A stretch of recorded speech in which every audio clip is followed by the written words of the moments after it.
السلام عليكم ورحمة الله وبركاته. رجعت لكم فيديو جديد. قبل ما نبدأ الفيديو نصلي على الرسول، اللهم صل وسلم على سيدنا محمد. ما تنسونيش باللايك والشير وتفعلوا الجرس عشان يوصل لكم كل جديد. هنسمي الله ونقول هنعمله ايه مع بعض. هنعمله فرخة مشوية. معايا هنا التوابل، معايا كاري وكركم وبصل بودر وتوم بودر وفلفل اسمر والسبع بهارات، ومعايا قرفه، معايا جنزبيل، معايا ملح، معايا رشه جوز الطيب اهو، ومعايا ليمون، ومعايا خل، ومعايا طماطم مبشوره وبصله مبشوره. يلا ايه نشوف هنعمل ايه مع بعض. هنسمي الله، نحط التوابل اهو من كل معلقه نص معلقه من كل التوابل، نص معلقه اهو. كل ده على البصله اهي، ومعايا الخل برده اهو، ومعايا عصير الليمون اهو. بسم الله. ومعايا الطماطميه اهو. هقلب كل ده في البصله، الملح والتوابل، البصل باودر والثوم باودر والقرفه والجنزبيل والكاري والكركم والسبع بهارات.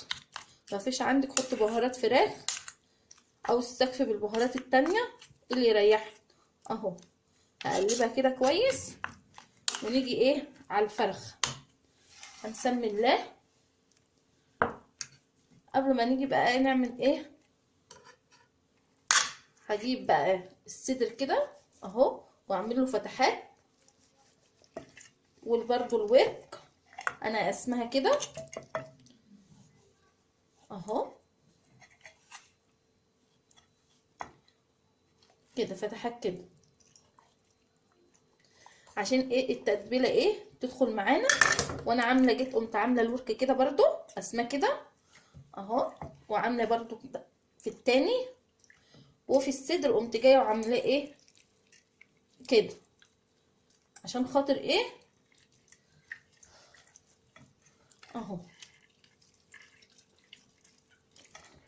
او تتك عليه او هاتي حاجه تقيله ويدق بيها.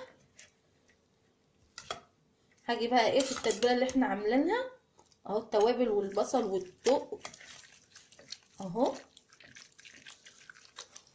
وفي الفتحات برضو اهو اللي احنا عاملينها سوا اهي. ندخل كل التتبيله فيها. هنا انا ما حطيتش زيت ولا اي حاجه، ليه؟ لان كده كده الفرخه بتنزل زيوت اهو في الفتحات، وبرده في الورك كده في الفتحات بتاع الورك اهو. ونيجي بين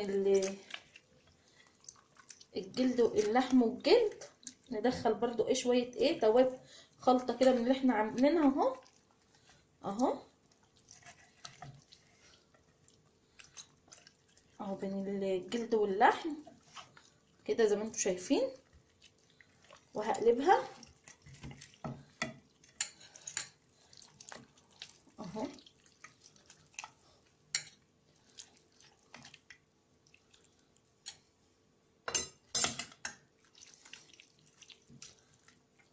اهو. في برضو هنا كده ريحتها قبل ما نحطها في النار ولا اي حاجه، ريحه التوابل والخلطه اللي احنا عاملينها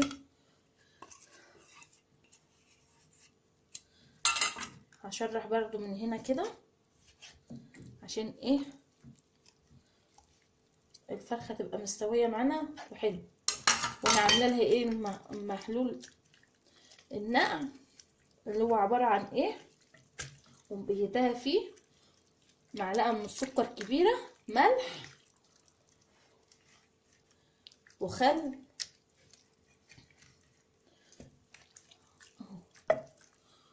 ومعلقه جنزبيل.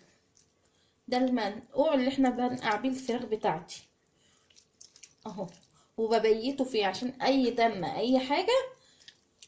الخلطه دي ما بتخليش ولا دم ولا اي حاجه في قلب الفراخ اهو. كده بقى هنسيبها في التتبيله حبه، بيتيها حبه، بعد ساعتين تعمليها حسب الوقت ايه بتاعك. انا كده خلصتها، وما اجي اشويها هرجع لكم تاني. حابه بقى توديها ايه تشوي على الفحم، تبقي انت ضامنه ان انت اللي عامله التتبيله بتاعتك اهو. حابه تشويها عندك في الفرن اللي يريحك. احنا هنشوف هنعمله فيها ايه بعد ما نرجع لكم، بس ما تنسونوش باللايك والشير وتفعلوا الجرس عشان يوصل لكم كل جديد. وهنا بعد ما الفرخه اتبلت اهي، بعد ايه يوم كامل، فانا حطيتها على الشبكه وتحتها الصاجه. وهنا ايه بقيه التتبيله هحط فيها ميه واحطها في الصاجه ايه، البخار بتاعها البخار اللي هيطلع من الميه هيسوي معايا الفرخ. وبعد كده هنعملها بالفحم، مش هولع فحم وحط الزبده عليها، لا هنشويها برضو على الفحم في قلب الفرن برضو. هحطها في الفرن وارجع لكم ايه واحنا بنعمله الفحم ان شاء الله. بس ما تنسونوش باللايك والشير وتفعلوا الجرس عشان يوصل لكم كل جديد. انا طلعت الفرخه من الفرن بعد ايه ما قربت تستوى، فانا مولعه على فحم. فالفحم ده هنشوف احنا هنعمل بيه ايه. وهنا الفحم اهو بعد ما ولع، فانا هاجي هنا في الصينيه. انا مش مكتره، هم حبه صغيرين لان الفرخه يعتبر ايه استوى اهو. هجيب الفرخه. وهنا الفرخه انا حطيتها ايه بالشبكه وحطيتها ايه فوق الفحم اهو، شايفين الدخان. وهحطها في الفرن تاني تاخد الريحه بتاع الفحم. وهقفل انا هحطها في الفرن واقفل عليها الفرن. الدخان بتاع ريحه الدخان بتاع الفحم هيجي ايه في طعم الفرخ وهي في الفرن. وهنا انا طلعتها من الفرن بعد ما قلت لكم فانا هقلبها اهو. حابه تسيبيها ما تحطهاش في الفرن تاني، سيبيها تطلعيها بره وتشتغلي بيها وهي كده، اعملي اللي يريحك. حابه تحطها في الفرن وتقفلي الفرن والدخان يعملها، اللي يريحك اهو.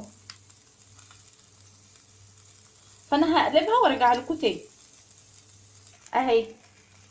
انا كده قلبتها، فانا هعمل ايه هسيبها كده، مش هدخلها الفرن تاني اهو. اهم حاجه ايه ما تنسونيش باللايك والشير وتفعلوا الجرس عشان يوصل لكم كل جديد.